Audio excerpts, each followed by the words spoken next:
예, 지금 방금 소개받은 바와 같이 저는 불교 종립대학인 동국대학교 한의과대학의 한방병원 원장으로 있는 이종형입니다.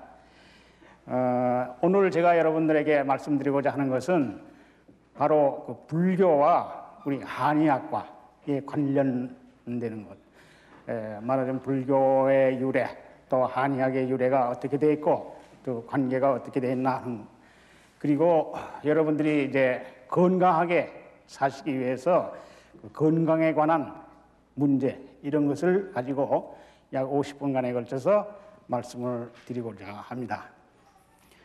원래 이제 종교와 의학은 한 가지 그 근원을 가지고 있습니다. 종교는 인간의 마음을 다스리는 신앙이 되겠고, 그 다음에 의학은 인간의 육체에 일어나는 고통을 다스리는 그런 학문이 되겠습니다. 그래서 특히 종교와 의학, 특히 불교와 한의학은 우리 동양 문명에서 이룩한 그러한 이제 종교이고 또 그러한 의학입니다. 이런 면에서 굉장히 밀접한 관련을 가지고 있어서 오늘 제가 말씀드리고자 하는 그런 내용은 참으로 여러 신자님들에게 참 뭔가 보탬이 될 수 있는 또 한의학을 이해하시는데 또 상당히 좋은 그런 얘기가 되지 않을까 이렇게 생각을 합니다. 원래 불교가 고대에는 말이죠, 불승들이 의학을 했습니다. 여러분 아시겠지만은 불교의 처음 시초에 불경해 볼 것 같으면은 의학자들이 많이 그 불교에 이 발전시키는 그런 역할을 많이 했어요. 특히 이제 여러 가지 전설이라고 봅니다만은 여러분 잘 아시는 용수보살, 이 용수보살은 인도에서 태어난 그런 보살이지만은 얼마나 의학에 관심이 많았든지 이제 전설을 볼 것 같으면 아주 재미있는 전설도 있습니다. 용수보살은 의학에 깊은 그 연구가 있어가지고 소위 은형약이라고 그래가지고 어떤 환약을 만들었는데 그 약을 이제 복용하시면은 몸뚱이가 보이지 않아요. 그래가지고 어디가 그 양반이 와 계신지 모르는 그런 그 은형약이라고 이런 것을 복용했다고 하기도 하고, 또 용수보살은 이제 그 나라 임금님에게 그 신선되는 약을 만들어 가지고 바쳤더니 그 임금님이 너무 신선이 돼 가지고 너무 오래 살기 때문에 그 왕자가 도저히 자기가 임금 노릇 하려니까 그 아버지가 너무 오래 살아서 그래서 임금의 대를 일 수가 없어 가지고 그 용수보살한테 찾아가 가지고 임금님한테 그 신선약 드리지 말라고 그래서 이제 그 용수보살이 그러면 어떻게 했으면 되겠느냐 그러니까 신선약을 드리지 말든지 아니면은 용수보살이 당신이 이제 죽어버리라고. 그랬더니 용수보살이 그 즉석에서 갈대 잎을 끊어가지고 목을 쭉 비니까 그대로 그 자리에서 목이 떨어지더라. 그래서 용수보살께서 200년 사시다가 돌아갔다 하는 전설도 있습니다. 이와 같이 의학과 불교, 이것은 처음에 불교의 의학이 겸해서 발생됐다는 것을 알 수가 있습니다.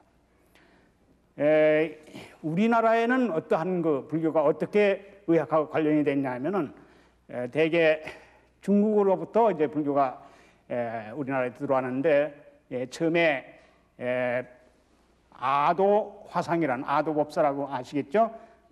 이분이 이 진나라, 중국의 진나라 때에 여러 불소와 함께 의서를 가지고 우리 고구려에 오셔가지고 그 고구려에서 많은 그 불법을 행했습니다. 그러면서 또한 겸해서 의학도 역시 많이 발전시켰습니다. 이래가지고 이분이 또 다시 이제 신라까지 내려와가지고 신라에서 이제 왕녀의 병을 고치시고 또 그 다음에 임금님의 또 병도 고치고, 그래서 그때는 신라에는 그야말로 승려의학이 굉장히 발전됐어요. 국가적으로 제도에 있어서도 승려의사 제도, 그러니까 승의 제도가 있었다는 거죠. 그 당시에는 전부 그 스님들께서 이렇게 의학을 겸해서 하시면서 국민 그 의료에 봉사하셨다 이런 기록이 있는데 여기에 유명한 것은 신라법사방이라고 신라법사방이라는 것은 우리나라에 참 그야말로 제일 먼저 지어진 그런 의서입니다. 근데 이것이 오늘날까지 전하지를 못하고 다만 그 근거를 일본의 의신방이라는 책이 있어요. 거기 일본의 역시 고대 의학이죠. 근데 거기에 기록을 볼 것 같으면은 신라법사방에 쓰여진 그런 처방들이 그런 의학 논설들이 신라법상에 적혀 있는 거죠. 그래서 이걸 보고서 우리나라에 참 신라 때에 이와 같이 훌륭한 의서가 있었다 하는 것을 엿볼 수가 있습니다. 이와 같이 신라 시대는 거의 성려의학, 즉 불교의학이죠. 이런 그 의학이 많이 발전됐었고, 그 다음에 이제 백제는 더구나 말할 거 없이 여기서도 승려의학이 아주 많이 발전됐습니다. 특히 관능법사 또 법명법사 이런 분들이 의학에 아주 조예가 깊으셔가지고 특히나 일본까지 가가지고 일본의 불교를 전파함과 동시에 또한 의학도 역시 일본에서 발전을 시켰습니다. 그래서 이분들이 일본의 왕의 병도 고쳐줬고 일본 그 궁정에 가서 많이 그 의학을 행수했고 또 의학도 이제 저서도 많이 지었습니다. 그래서 거기에도 백제 시대 백제 신집방이라는 그러한 그 백제 의학의 아주 그 중요한 그런 의학 처방들이 적혀 있는 것이 역시 일본의 의신방이라는 책에 기록이 남아 있습니다.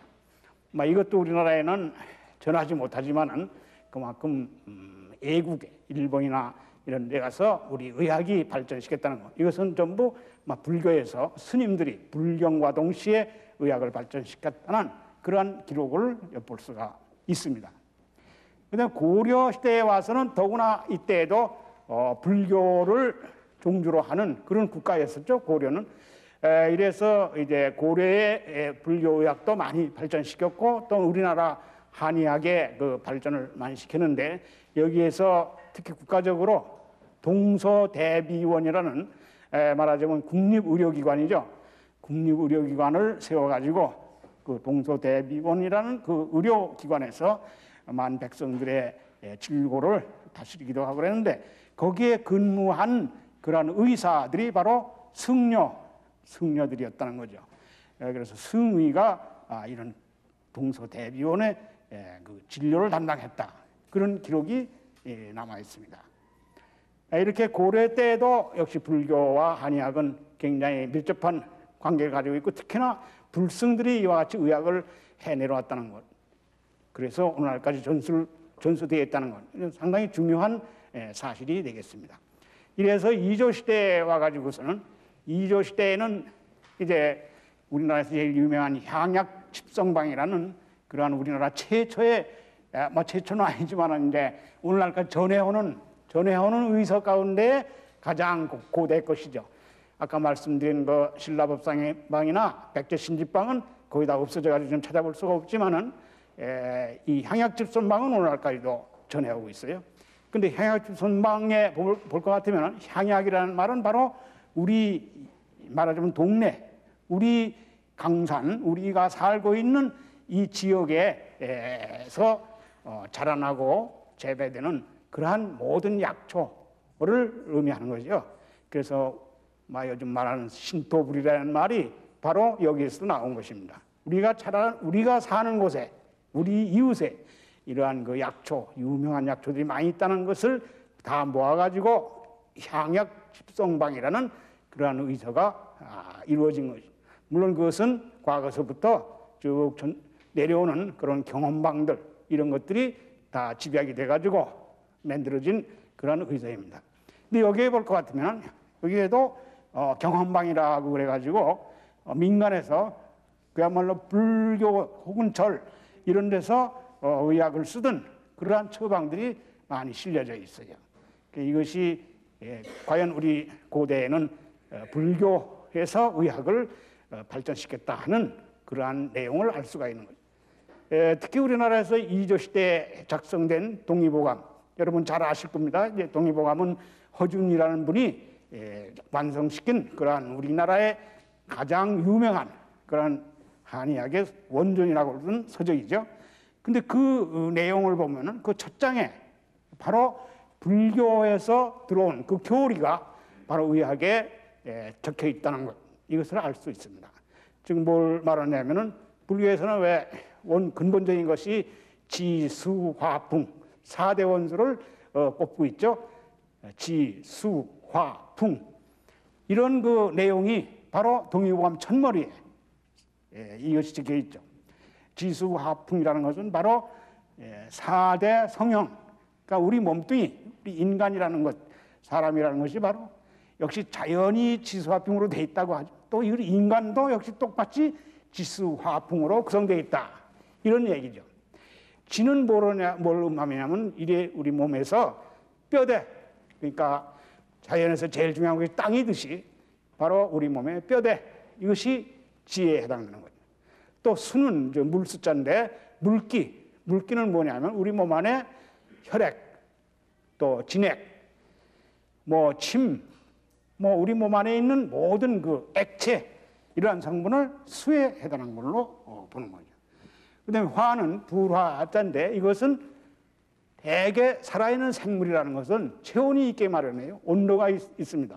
우리 사람도 체온이 유지돼야지 체온이 없으면 생물이 아니죠. 마찬가지로 우리 몸 안에 있는 체온, 이것을 이제 온도, 이것을 화로 보는 것입니다.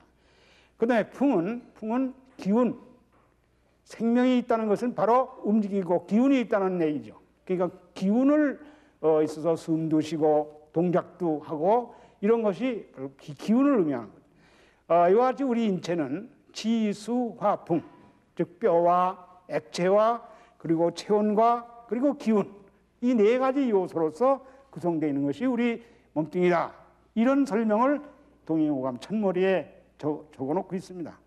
이와 같이 동의보감도 역시 불교의 사상이 거기에 섭렵돼 가지고 이루어졌다, 그러는 것을 알 수 있죠.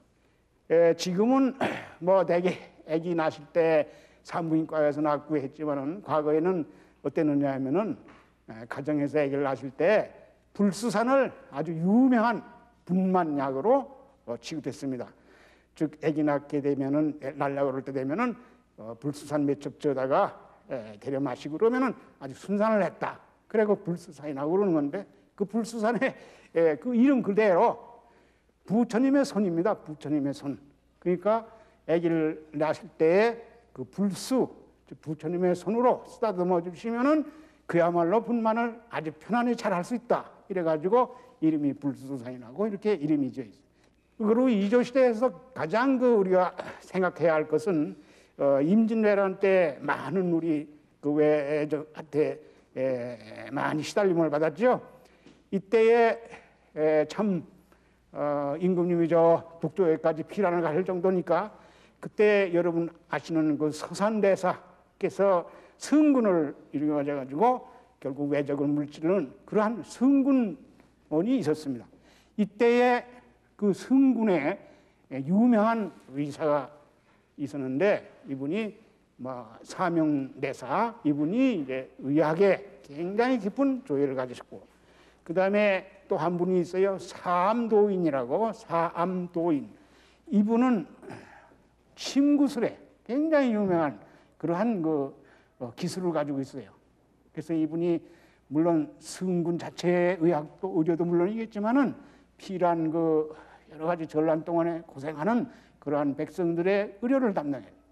이래서 사암도인의 친구법, 이런 것은 아주 유명한 오늘날의 친구법이 되어 가지고 지금도 이 대학에서 친구학을 공부할 때 이 사암 친구법을 배우고 있습니다. 이것은 우리나라 굉장히 특징적인 그러한 친구법이죠. 이런 의학이 불교에서부터 이와 같이 발명되고 발전되어 왔다, 그런 것을 알 수가 있죠. 이와 같이 불교와 한의학은 그 근원서부터 오늘날까지 아주 근거가 이렇게 똑같이 그 한 가지 원천을 따라서 이렇게 발달되어 온 의학이라는 것을 알고 있습니다. 이와 같이 불교와 한의학은 관련이 깊은데, 그러면 오늘날의 의학은 어떻게 발달되고 있는가 하는 것을 한번 말씀드리고자 합니다. 우리나라에 서양의학이 들어온 지는 한 100년 정도가 된다고 봅니다. 근데 서양 문물은 여러분 아시겠지만은 역시 물질 문명이 굉장히 발달되어 있어요. 그래서 물질 문명, 이것은 조금 뭐라면 정신 문명과는 조금 다른 차원입니다. 그래서 의학도 물질 문명 하에서 발전됐기 때문에 물질적인 그러한 치료를 굉장히 깊이 하고 있어요. 분석을 한다든가, 뭐 검사를 한다든가, 또는 수술을 한다든가, 이런 것이 전부 말하자면 물질에 의한 그러한 의학의 발달이거든요. 상당히 중요한 문제이죠. 그런데 지금 세상은 어떻게 돌아가고 있느냐 하면은, 물질 문명이 발달돼 가지고 서양의학이 발전될 때에는 가장 우리가 고통스러웠던 것이 세균에 의한, 병균에 의한 그러한 전염병이었었거든요. 근데 동양에서는 현미경이라는 것을 발견을 못 해가지고 그런 세밀한 이러한 병균에 대해서 좀 알지를 못했던 거죠. 그런데 서양의학이 들어와 가지고 이런 세균을 잘 밝혀내므로 해서 우리의 병 가운데 전염병이나 무서운 이제 장지부스 뭐 이런 또 마마라고 한창 많이 유행했던 그런 병들이 있는데, 이런 것들이 해결이 됐습니다. 그래서 오늘날에 있어서는 그런 병들은 다시 이제 우리 인간을 위협하지 못하고 있어요. 물론 그것은 소독이라든가 또 요즘도 세균에 대해서, 병균에 대해서 하는 항생물질이라든가 이런 것이 약으로서 발명됐기 때문에 약 예방이 잘 되고 치료가 잘 되는 걸로 알고 있습니다. 그러나 이 시대는 자꾸 문명이 발전되고 있습니다. 발전되면 어떻게 사람들의 마음이 변하냐면은 역시 정신적인 면으로 자꾸 변하고 있어요. 그래서 좀 가만히 이 세상에 질병으로 신음하는 사람들, 이런 사람들을 잘 보고 조사를 해볼 것 같으면은 지금은 그야말로 이제 마음으로서 일어나는 병들, 이런 것이 굉장히 많이 있습니다. 요즘은 뭐 고혈압, 또 중풍, 또는 뭐 신경통, 심지어 암, 이것까지도 사실 마음에 의해서 일어나는 병이다, 이렇게 생각하고 있습니다. 저는 역시 직접 환자를 다루고 있기 때문에 그 환자분들의 고통스러움이 물론 육체적으로 일어나는 그런 병이긴 합니다만은 그 근원을 잘 더듬을 것 같으면은 역시 심리적인 가장 불안, 초조, 스트레스, 신경과민, 이러한 갈등, 알력, 이러한 여러 가지 요인들이 복합적으로 작용해가지고 결국 육체의 병을 일으키는 것이다, 이렇게 생각할 수 있죠. 그래서 오늘날의 의학은 마음이 원인이다, 마음이 병의 원인이 되다, 이렇게 자꾸 돌아오고 있어요. 사실 그런 면에서 요즘 대개 인간들이 앓고 있는 만성질환, 위장병도 그렇고 심장병도 그렇고 신장, 콩판, 다 간장병도 그렇고 거의가 마음에 의해서 심리, 시민성, 이것이 원인이 돼가지고 병을 앓고 있습니다. 그래서 오늘날 통계적으로 의학에서 질병의 통계를 내보니까 거의 70% 환자가 100명이라 할 것 같으면 거기에 70명이 그 요인이 마음에서 일어나는 병이다, 이렇게 생각합니다. 그렇게 조사가 되고 있습니다. 그래서 이제 의학은 역시 마음을 다스릴 줄 아는 그런 의학이 돼야 되겠다 하는 얘기가 나오게 되는 거죠. 마음을 다스려야만 병이 안 생긴다. 그러니까 병의 근원을 없애야 되는데 이미 세균이나 병균에 감염돼가지고 일어나는 병은 서양의학이 해결했고, 이제부터는 동양에서 마음을 다스릴 줄 아는 그런 의학이 발달돼야 되겠다, 이런 얘기가 나오고 있습니다. 그렇다면 여기에 마음을 다스릴 수 있는 그러한 의학은 무엇이겠느냐? 여기에서 우리 불교가 담당하는 그 역할이 굉장히 크다는 것을 알 수 있습니다. 즉 신앙이 얼마나 마음을 다스리는 데 좋은 그 방법이냐 하는 것을 알 수가 있습니다.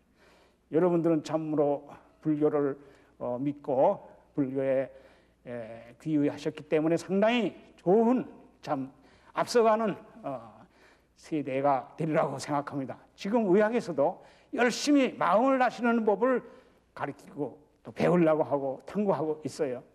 이런 걸 볼 것 같으면 지금 사실 여러 면에서 불교에서 말하는 소위 마음 다스리는 신앙 이런 것을 많이 연구해야 되지 않나 이런 시대에 와 있습니다. 그래서 이 시간에 이제 건강에 대해서 말씀드릴 것은 이런 면에 대해서 좀 말씀을 드리고자 합니다. 이제 한의학은 물론 동양에서 발전됐기 때문에 전반적으로 얘기할 동양의학이라 이렇게 얘기를 하고 있습니다. 동양의학, 그것은 동양 문화 가운데서 발전된 의학이기 때문에 동양의학이라고 그러는 거죠.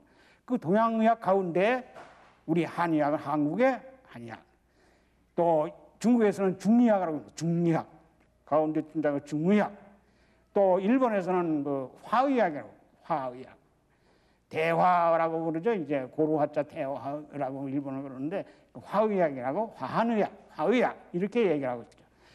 우리나라는 역시 한의학이죠. 그런데 그 한의학에 말하자면 이제 동양의학에 가장 원전이라고 하는 그 책이 있어요. 의서가 지금까지 그것은 아주 유명하게 읽히고 있는 그런 의서인데 황제내경이라는 책입니다. 이 황제내경 가운데 볼 것 같으면은 사람이 건강하게 사는 문제에 대해서 역시 제1장에 그 내용이 적혀져 있습니다. 여기 보면은 황제는 말하자면 동양에서 전설적인 그런 제왕이라고 아주 할 수가 있는 그런 옛날 제왕이네. 뭐 600년을 살았다 뭐 이런 분인데 그 황제라는 분이 그 황제의 그 천사 말하자면 스승이 있었습니다. 그 스승이 기백이라는 분인데 그 기백이라는 분에게 황제 그 임금이 물었어요. 의학적으로 이제 뭐 궁금한 게 많고 그러니까 뭐 물었죠. 그 당시에도 그런 것 같은데 옛날의 사람들은 전부 100세를 살고 100년을 살고 100살을 살아도 하나도 그 세약한 데가 없고 병도 잘 안 걸리고 아주 건강하게 살았는데 왜 요즘 시대에서 와서는 반백, 그냥 50여죠. 50, 반백, 100의 반밖에 안 되는 거니까 그 50만 되어도 벌써 어디가 아프다, 어디 늙었다, 또 50만 넘어도 벌써 죽는 사람이 많다 이 말이죠. 그럼 왜 이렇게 되느냐? 왜 인간이 이러냐라는 것을 그 기백이라는 천사에게 물었습니다. 그 기백이라는 천사가 말하기를 역시 옛날에는 자연에 따라서 자연의 순종, 대자연의 순종해서 다 살아왔기 때문에 사람들이 근심 걱정할 필요가 없고 또 사람들이 무슨 욕심낼 게 없고 그래서 그야말로 자연 그대로 살았기 때문에 다 100세 이상을 살았는데 오늘날의 사람들은 문제가 많다. 그런데 그 문제 가운데서 요약해서 말하자면 세 가지가 문제다 이런 얘기예요. 그 세 가지가 뭐냐면 하나는 마음가짐이 되먹지 않았다 이 말이에요. 서로 욕심내고 서로 질투하고 서로 이제 갈등 일으키고 이런 그 마음가짐이 첫째 사람을 단명케 하는 요인이 된다. 그 다음에 두 번째로서는 음식이 문제다 이 말이에요. 음식은 그야말로 누구든지 배불리 먹으려고 그러고 맛있는 거 먹으려고 그러고 아주 이렇게 탐식을 하기 때문에 여기에서 문제가 온다. 또 음식을 절제 있게 하지 못하기 때문에 문제가 온다. 이랬습니다. 그래서 세 번째로서는 동작을 얘기했습니다. 동작. 역시 생명이라는 건 움직이고 이제 움직여야 되죠. 그 동작하는 그 방법이 틀렸다. 오늘날에 있어서는 옛날에는 자연과 더불어서 거기에 맞춰서 모든 동작을 했는데 오늘날에서는 아주 욕심을 부려가지고 그야말로 필요한 줄도 모르고 밤을 새워가면서 뭐 이런 사람도 있고 또 어떤 사람은 할 일 없다고 미둥미둥 놀고 사람도 있고 이래서 도저히 오늘날에 그 사람들이 동작하는 게 대먹지가 않았다. 이래가지고 그 원인을 세 가지를 그렇게 들었어요. 마음, 음식, 동작. 그런데 그러한 것이 황제의 내경이라는 책이 쓰여진 지가 2000년이 됐다고 생각합니다. 근데 그 당시에도 그랬는데 하물며 오늘날에도 그것이 지금도 불건강의 원인이 되고 있어요. 지금도 말하자면 사람의 마음 문제가 되죠. 또 사람의 음식 먹는 거 문제되죠. 그 다음에 동작, 이것도 문제가 돼요. 이와 같이 세 가지 요건이 그대로 지금 인간 살아가는 세상에 2000년 그대로 오히려 점점 더하면 더했지 덜 한 바가 없어요. 이와 같이 되기 때문에 그래서 사람들이 전부 건강을 해치고 이래서 일찍 죽게 되는 것이다. 이런 얘기를 사람에게 병이 있을 수가 없는 것이다 이 말이에요. 사람이 병이 걸렸다 하는 것은 바로 그 사람 자체가 죄를 짓는 것이다 이 말이에요. 왜 자연이 제대로 잘 살게끔 만들어졌는데 욕심부리고 음식 막 먹고 동작 많이 하기 때문에 이래서 이제 병이 들린 거는 그 사람의 죄다 이 말이에요. 그 사람이 죄를 진 것이다 이렇게 생각할 수가 있죠. 그래서 이 시간에는 그 세 가지 과제를 가지고 여러분에게 말씀을 드리고자 합니다. 우선 마음가짐. 마음가짐은 뭐 여러분들이 불심이 돈독하시기 때문에 제가 더 이 자리에서 뭐 별 말씀을 드릴 요지가 아닙니다만은 그러나 역시 의학에서 취급하는 마음가짐은 어떤가 하는 것을 여러분이 참작해서 들어주세요. 사실 오늘날에 있어서의 마음의 병은 정말 아까도 말씀드린 것 같이 아주 너무 많습니다. 특히나 요즘 사회생활이라는 것이 그야말로 스트레스, 그야말로 갈등 이런 걸로 쓰여져 있는 거죠. 또 요즘은 굉장히 과민 반응을 잘 일으켜가지고 사람이 말이죠. 뭐 조금만 화나게 하거나 조금만 기분 나쁘다 그러면 금방 이렇게 확 그 심리적으로 변해가 충동을 일으켜요. 이런 것들이 사회를 얼마나 망가뜨리고 있는가 하는 것은 아마 우리가 살면서 여러 경험을 해서 잘 알 수 있을 겁니다. 그와 같이 이제 소위 말하자면 화병, 소위 말하자면 욕구불만, 스트레스 이런 것들이 그야말로 마음의 병을 일으킵니다. 그러나 이것은 마음의 병만이 아니고 결국 그것이 원인이 돼가지고 육체적인 그런 병을 일으킨다는 거죠. 그래서 마음의 중요성은 참으로 이런 말할 수가 없습니다. 한의학에서도 칠정이라는 말이 칠정이라는 말은 일곱 가지 감정입니다. 7가지 감정. 뭐 분노한다, 또 비애한다, 또 사색 너무 많이 한다, 또는 이렇게 공포, 또 두려움, 이런 7가지의 정서 이런 것들이 전부 우리 오장육부의 병을 일으킨다 이렇게 되어 있는 거죠.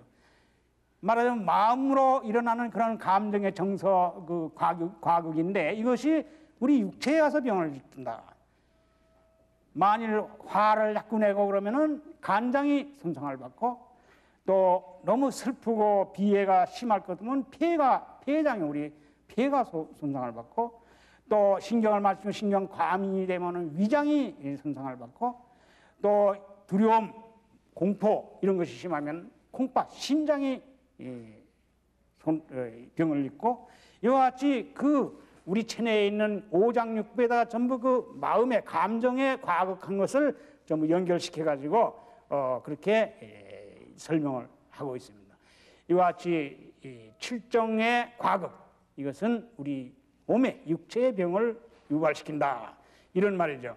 그러면 그 마음을 어떻게 다스려야 되느냐? 누가 뭐 마음 잘 가질 줄 몰라서 그러느냐 하는 얘기가 나와요. 그래서 뭐 여러분은 이제 불심에 젖어 있으니까 뭐 충분히 이런 것은 다 남겨줄 수 있는 것이라고 봅니다만은 우리 의학에서 권장하는 바는 5가지가 있습니다. 5가지. 하나는 역상법이라고 해요. 역상법은 말하자면 쉽게 말해서 역지사지라는 말도 해당이 되겠고 또 하나는 이제 사람이 그 생각하기 나름이다 이런 얘기가 있죠. 이제 뭐 중국의 고전에 보면 세옹지마라 그래서 그 어떤 세옹이라는 노인이 말이 들어와가지고 동네 사람이 와서 말이 그렇게 좋은 말이 들어와서 참 좋으시겠습니다. 그러니까 세옹이라는 영감님 보려니 이게 또 혹시나 뭐 해가 될지는 뭐 아나? 그랬더니 정말 얼마 안 있어서 그 세옹의 아들 되는 장성한 사람이 그 말을 타고서 돌아다니다가 말에서 떨어져 가지고 다리가 부러졌어요. 그러니까 또 이거 좀 나쁜 일 하네, 불행한 일 하네. 그러니까 동네 사람들도 가지고 아이고 아드님께서 그 다리가 부러졌으니 얼마나 고통스러우신가 이러고 얘기하니까 세옹이라는 분이 또 뭐 언제 또 좋아질 줄 알아. 그랬더니 또 얼마 안 있자 난리가 났어요. 난리가 나가지고 젊은 사람들은 전부 다 끌어다가 싸우는데 이제 보내는데 이 사람은 다리가 부러졌으니까 나가지 않고 집에서 이제 잘 부모님 모시고 살게 됐어요. 그러니까 이제 과연 이제 생각하기 나름이다. 그러니까 말하자면 역상법이라는 것은 사람이 살다 보면 정말 여러 가지 귀에 거시는 일, 화나는 일, 분통 터지는 일이 많이 있죠. 그럴 때에 그것을 그대로 받아들이지 말고 반대로 받아들여라 이거죠. 그러니까 역상하라, 역상, 역으로 생각하라 이 말이에요. 그러니까 자기한테 불행한 일이 닥쳐왔다. 그럴 때는 이것은 나에게 주어진 운명이겠지. 나를 더 강하게 만들기 위해서 이런 그 하나의 그 시행을 주는 것이다. 이러기 때문에 내가 꿋꿋하게 살아야지 하는 말하자면 달리 역상으로 생각하는 그런 사고방식을 가지라 이런 얘기죠. 세상에 참 그런 일 상당히 많죠. 화난 일 그대로 다 자꾸 대항하다 보면 이 세상에 좀 완전히 그야말로 많은 그 분란이 나겠죠. 근데 역상법을 쓰면은 누구한테 참 불행한 일이 닥쳤다. 그럴 때 돌려 생각해가지고 이것을 참아나가라 하는 얘기가 돼. 두 번째는 이제 긍정법입니다. 긍정. 이 세상의 모든 일은 역시 부처님이 시키든가 무슨 일든가 뭐 불교에도 많이 있죠. 인과응보 뭐 여러 가지 그 인연이 있게 마련인데 그런 인연 때문에 일어나는 일이다. 그래가지고 모든 긍정적으로 생각하라 이 말이죠. 부정적으로 생각하는 좀 세상이죠. 그러니까 그 세상을 부정적으로 보지 말고 긍정적으로 보라. 긍정적으로 본다는 것은 바로 발상을 생각하는 가운데 플러스 발상이 있고 마이너스 발상이 있어요. 말하자면 어떠한 그 생각을 플러스로 나에게 유익한 걸로 생각하면 자꾸 유익해지고 나에게 아주 손해나는 걸로 생각하면 자꾸 손해가 나는 거예요. 그래서 이제 발언 심리 가운데 성공법칙이 있습니다. 성공법칙. 자기가 원하는 소원하는 말가 성공하느냐 실패하느냐 이런 두 가지 법칙이 있는데 그 법칙 가운데 하나가 바로 좋게 생각하고 자기 마음을 전부 집중시켜가지고 참 부처님의 기도를 드린다든지 소원을 바란다든지 이러면은 반드시 그를 된다는 거죠. 왜 그러냐면은 그만큼 자기가 정성을 모두 줘서 그렇게 바라기 때문에 그 사람의 소원이 이루어지는 것이다. 이렇게 보는. 이런 일은 상당히 많아요. 참 되지 않을 일인데 저 사람의 지성에 의해서 이루어졌다. 여러분 학부모님 다 계시겠지만 참 아들이 공부 열심히 해가지고 어떤 학교에 입시를 했는데 합격 좀 되게 해달라고 자꾸 소원을 하는 거예요. 그러면은 그런 소원이 진짜로 풀리면은 합격이 됩니다. 그만치 자기의 염원을 정성을 다 들어가서 소원하면은 그것이 꼭 이루어집니다. 그렇지만 반대로 자꾸 부정을 한다. 이게 뭐 세상에 입시라는 게 그게 뭐 그거 가지고 뭐가 되느냐? 그 어디 사람을 그게 어디 선택하는 그런 방법이냐? 이게 돈 있는 사람 들어가는 거 아니냐? 뭐 이런 식으로 자꾸 부정해 버리면 말이죠. 그러면 못 들어가는 거죠. 이와 같이 사람에게는 그야말로 성공 법칙이 있어요. 이것도 긍정법에 의해서 나오는 그런 발상이죠. 그래서 그걸 플러스 발상이라 이렇게 얘기해요. 그 다음에 세 번째로서는 신념을 듣어요. 신념이라는 건 믿음이죠, 믿음. 여러분 또 특히나 뭐 불교를 믿으시기 때문에 신념은 아주 강하시라고 봅니다. 신념이라는 건 바로 자신과도 통하는 거예요, 자신.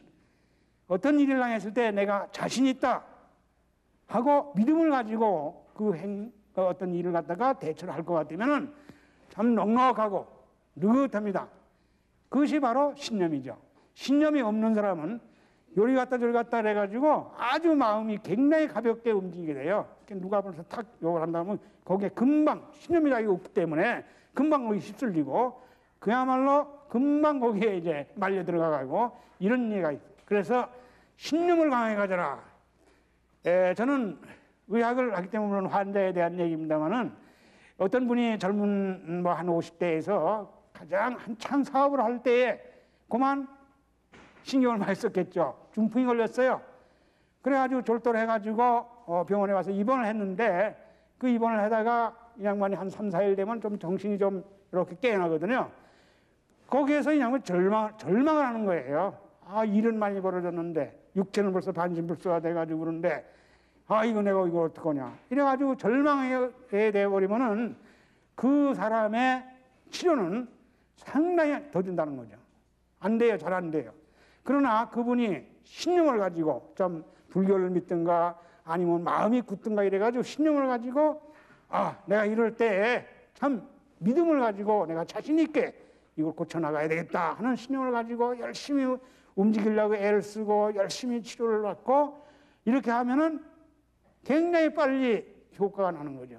그만큼 사람의 신념이라는 게 중요하다는 것을, 즉 믿음이라는 게 중요하다는 것을 알 수가 있습니다. 그래서 신념을 가져야 된다. 그러니까 그 신념은 물론 불심의 신념도 중요한 거죠. 그래서 사실 종교라는 것이 있는 게 아니겠습니까? 그러니까 종교, 불심 이것은 상당히 중요한 신념을 불러일으키는 그런 것이죠. 그 다음에 네 번째로서는 육회. 사람은 즐거워야 된다 이런 얘기죠. 즐겁게 살아야 된다 이 말이에요.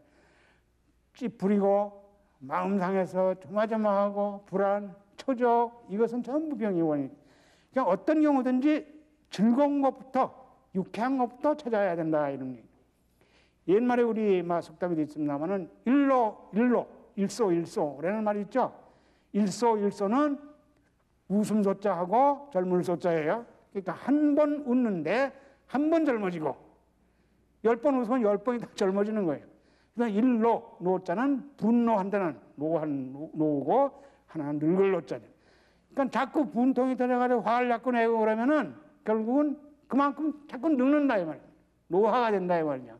그러니까 일로라는 말이 참 우리 마음속에 아주 새겨두고 있어야 할 말이에요. 그래서 요즘은 이제 여러 가지 병을 고치는 방법이 있죠. 음악요법도 있어요. 음악요법. 그러니까 아주 그 사람이 좋아하는 즐거운 음악을 항상 이제 듣는다든가 식사할 때라든지 뭐 일할 때라든지 기쁜 음악을 들으면서 뭐 신이 나가지고 일이 더 잘 돼요. 그렇게 음악요법 이것도 즐겁기 때문에. 또 어떤 면에서는 이제 보면은 이제 추억, 자기가 과거를 돌이켜볼 때 가장 성공하고 가장 유쾌했던 일, 사람마다 그런 추억은 다 가지고 있거든요. 언제 어떤 때에 내가 이래가지고 굉장히 즐거움을 받았다라든가 그런 추억 가운데서 제일 유쾌한 그런 거를 생각하는 거죠.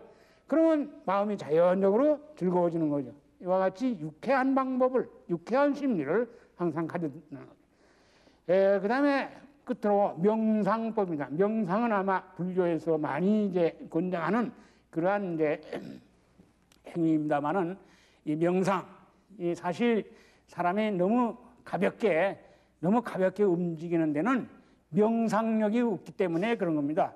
무슨 일을 당했을 때 조금 생각하는 그런 면이 있었다면, 그런 명상을 했다면은 일이 그렇게 나빠지지가 않을 것인데도 금방 자기 성질을 나는 대로 대붙고 그러기 때문에 이런 일이 생긴다.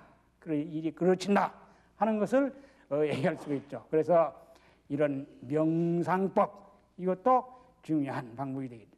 이것은 전부 불교와 깊은 관련을 가지고 있는 그런 마음을 다스리는 법이 되겠습니다.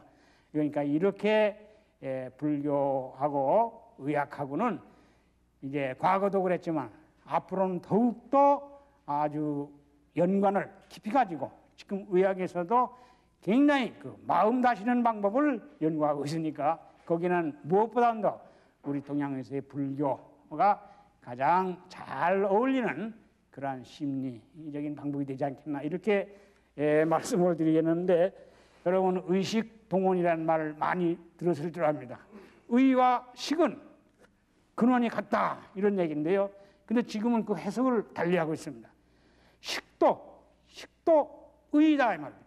사람의 먹는 거에 의해서 병이 많이 나기 때문에 그런 먹는 것도 하나의 의학의 일종이다. 이래가지고 뭐든지 음식을 먹을 때 내가 이걸 의학으로서 먹어야 되겠다 하는, 그래서 균등식, 균등하게 먹는 거, 그래서 기능식을 먹어야 된다 하는 의미가 나오는 것입니다.